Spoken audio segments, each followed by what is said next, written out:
Welcome to the Maker's Image podcast produced by Crafted Network. My name is Koby Dickenson, and today on the show, I am joined by Brandon Brown. Brandon is an award-winning producer and creative director located in Atlanta, Georgia. He has collaborated with several notable brands such as FanDuel, Yamaha, Dolby Sound, and Cracker Barrel. Today, you'll hear Brandon talk more about some of that. However, I'm really excited to talk with him about one of his most recent projects called Church in the Wild.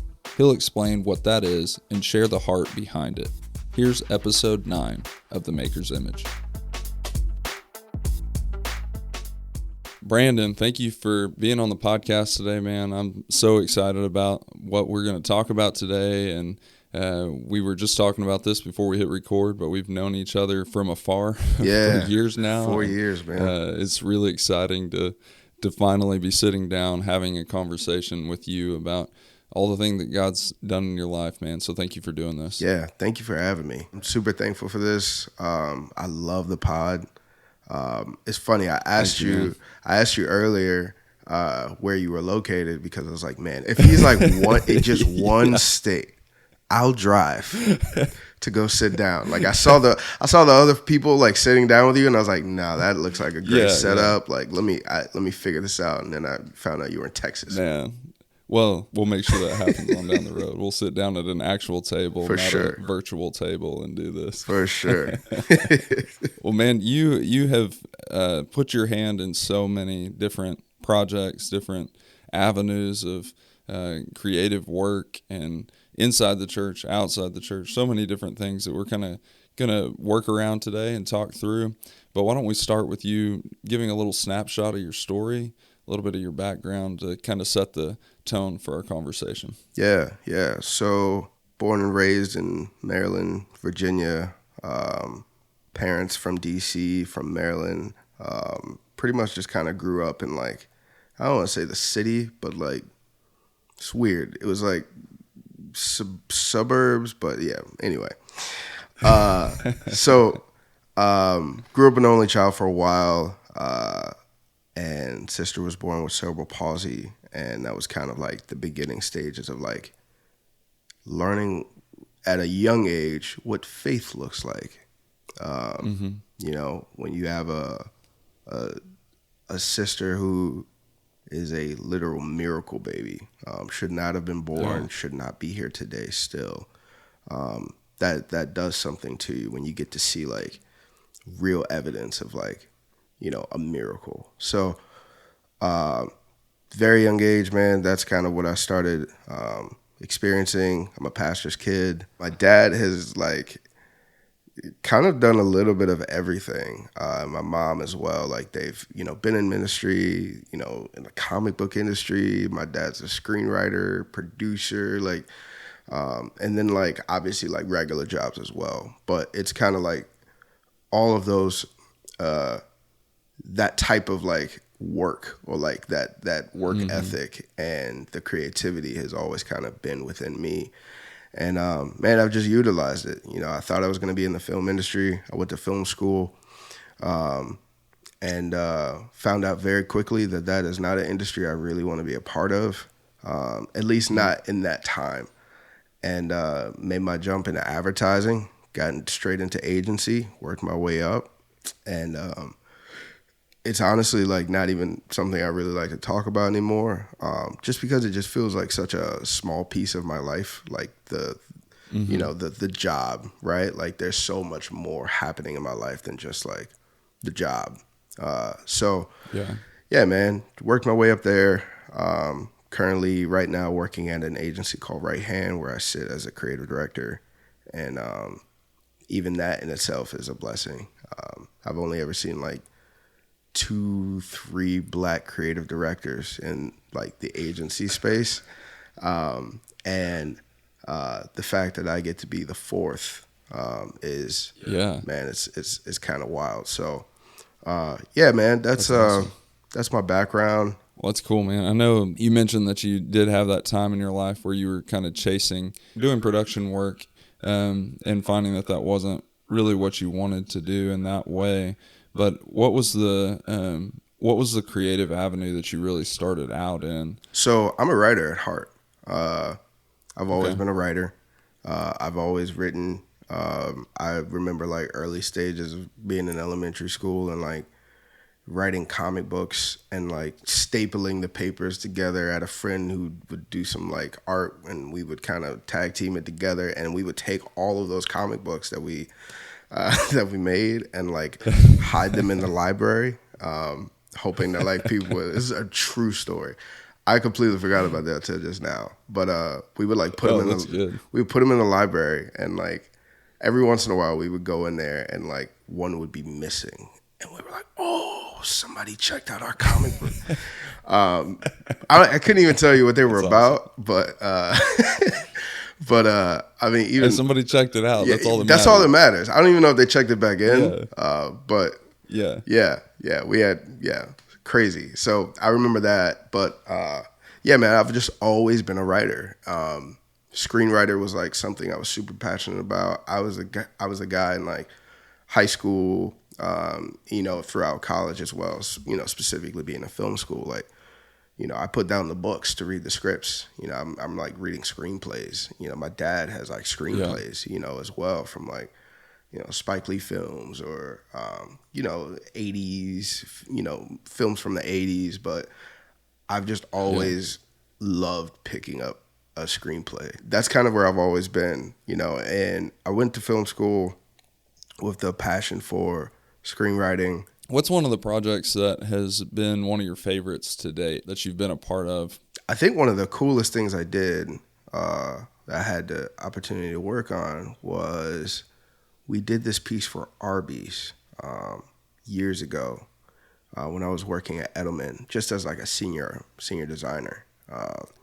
And it was really wild. So this was around the time when you remember the Area 51 raid?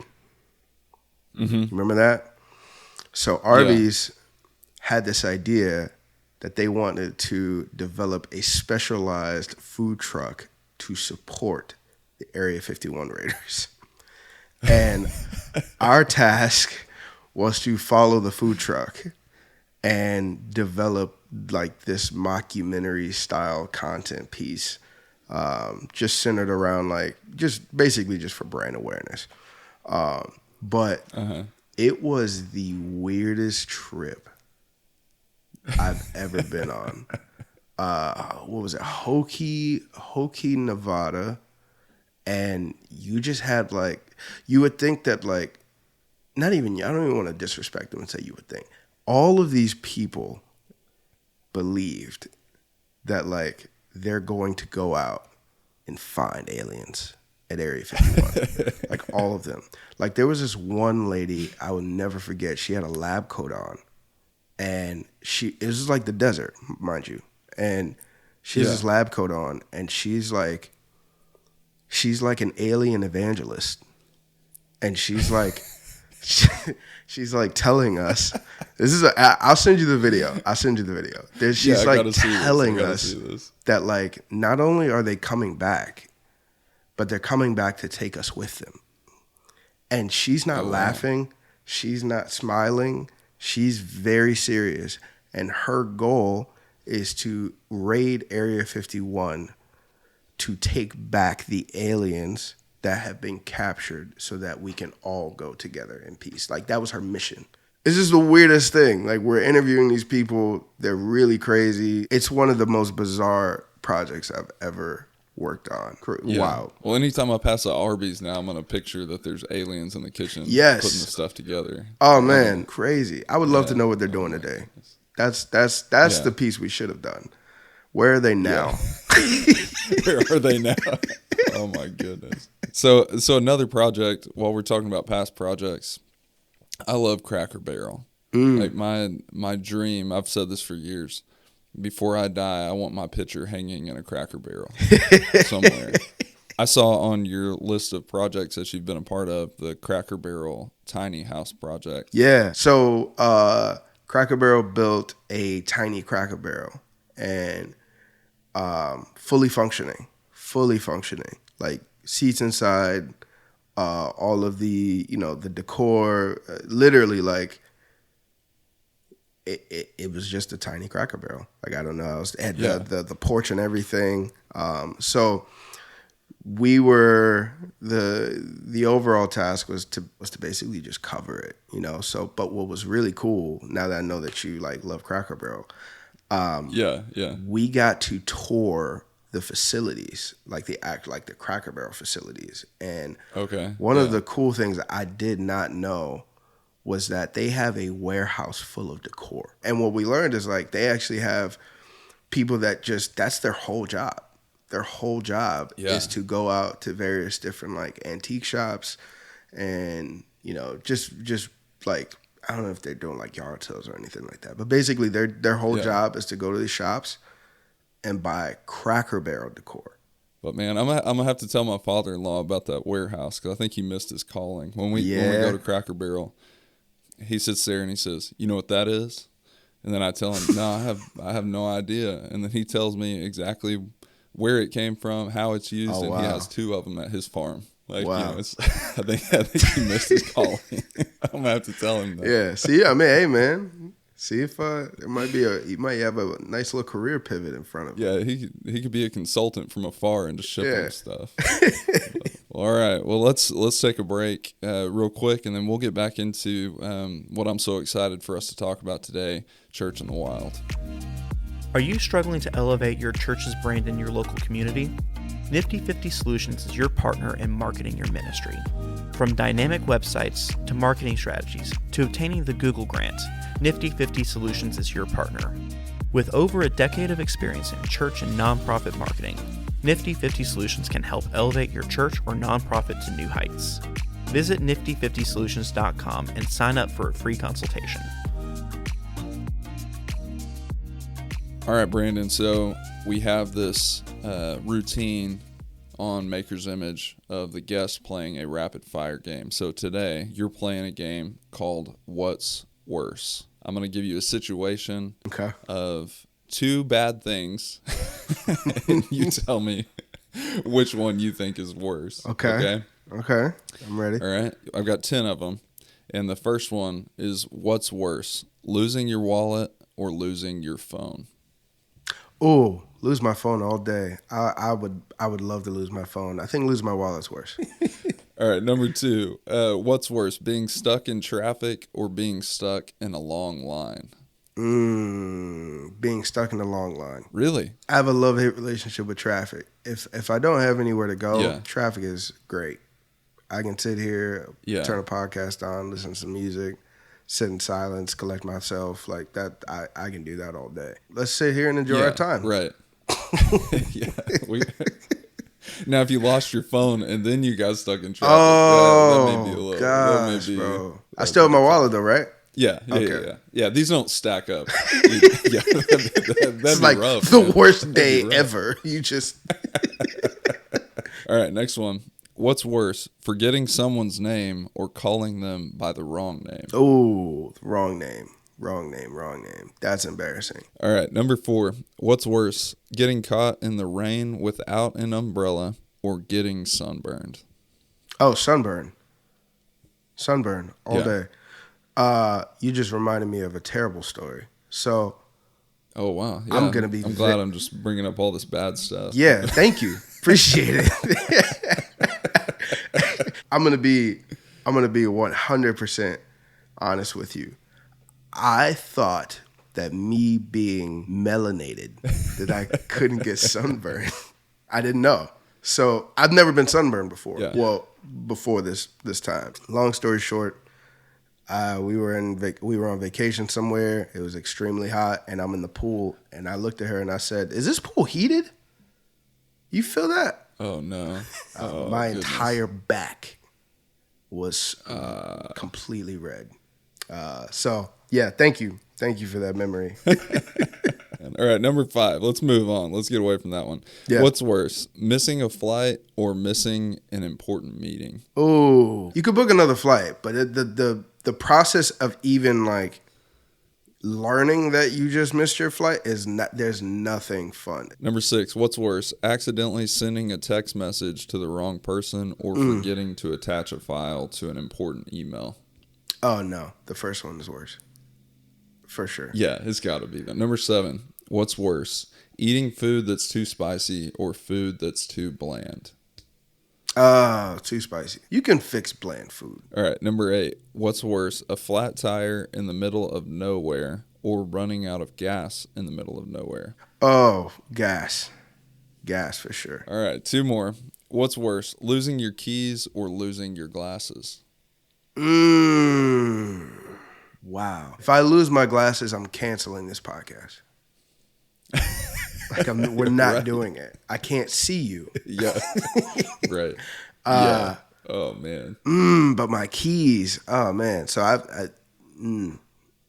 yeah, I'm gonna have to say losing your glasses is worse. All right, number 10. What's worse? This is the last one. No Wi-Fi for a week or no coffee for a week? No Wi-Fi for a week for sure. All right, so the worst day ever would be losing your wallet, being stuck in traffic, Yes. forgetting somebody's name and calling them by the wrong one, getting caught with a sunburn, not missing a flight. I mean, this is the worst day ever.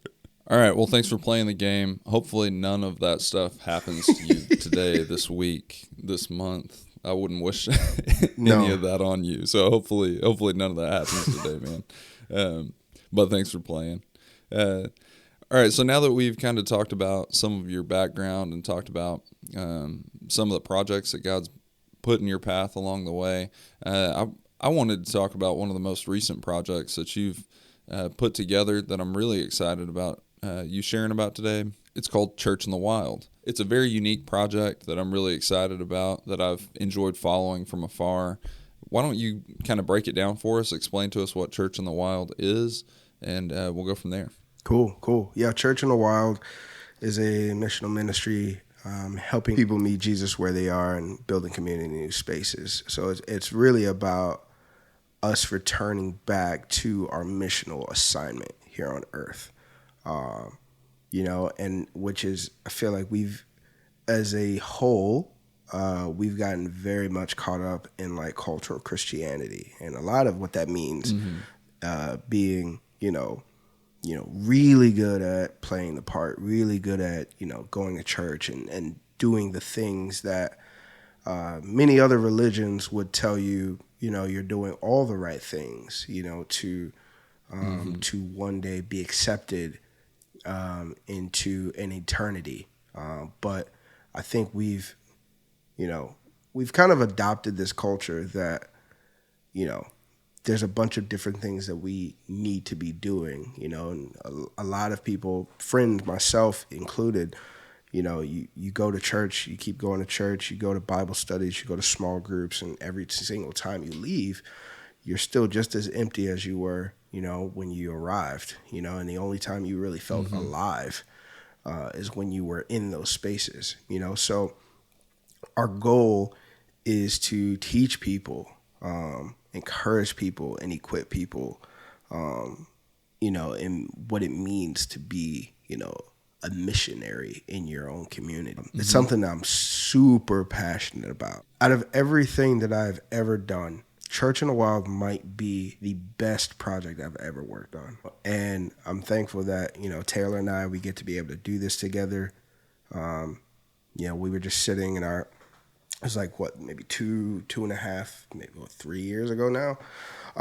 We were sitting on our couch. We were in the middle of 21 days of prayer and fasting, and I remember I saw this message that just like really affected me. And I told her, I was like, hey, I think we should watch this together. And we ended up watching it and spent some time in prayer afterwards. And it was about faith.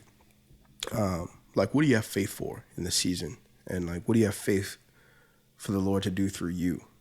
What are you praying that promotes a level of faith that goes beyond like, Lord, do this for me. You know what I mean? Like, do this for my home. And I remember, man, we just went into a time of worship, just me and her, just sitting in our living room. And he just started downloading this ministry. Church in the Wild really is a work of the Holy Spirit working in us. We want you to make your life a living sacrifice. And we want to help teach people what that actually means. When you post videos, when you have released different resources, all these different things, I want to be one of the first ones to tell you that you can hear that sincere hope in your voice whenever you've hosted online events or posted videos that you can watch anytime you want to, whatever it may be.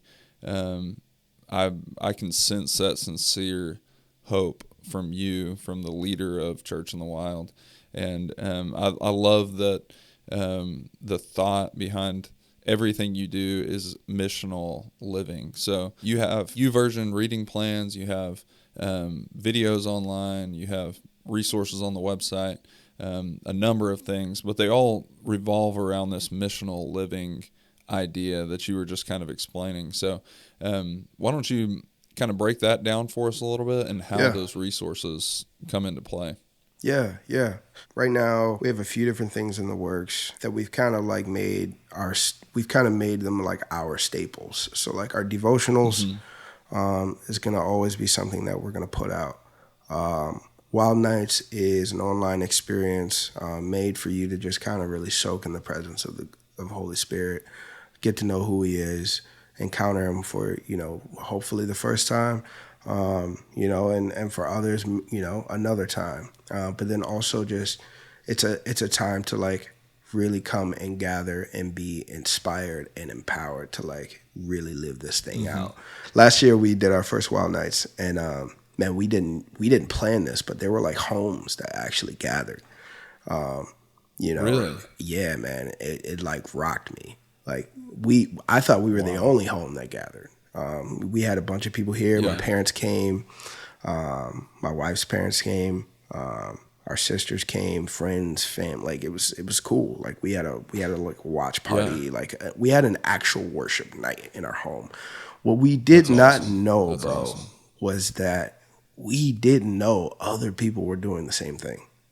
We didn't plan that, but that's exactly that's exactly how we envision people, partaking in Wild Nights. Is like, really just soaking in this presence together. And like, there was one home, man, that like, they didn't go home. Like once it was over, like they kept going.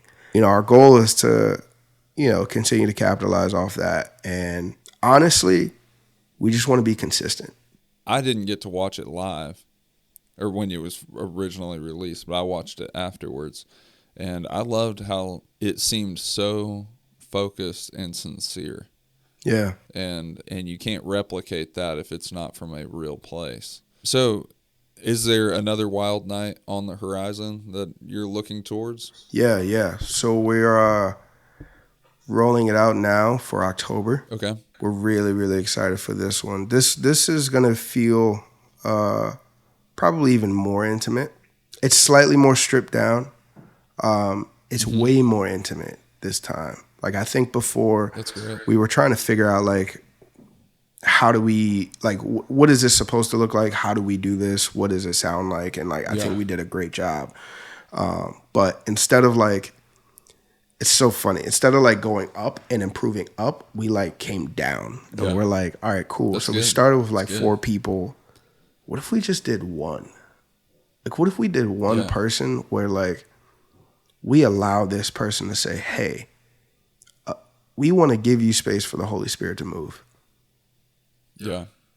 Just whatever you feel on your heart to sing or say in that moment. That's great. So you got that coming up in October. Before we kind of finish everything else up, how can people find the other resources that you've made for Church in the Wild?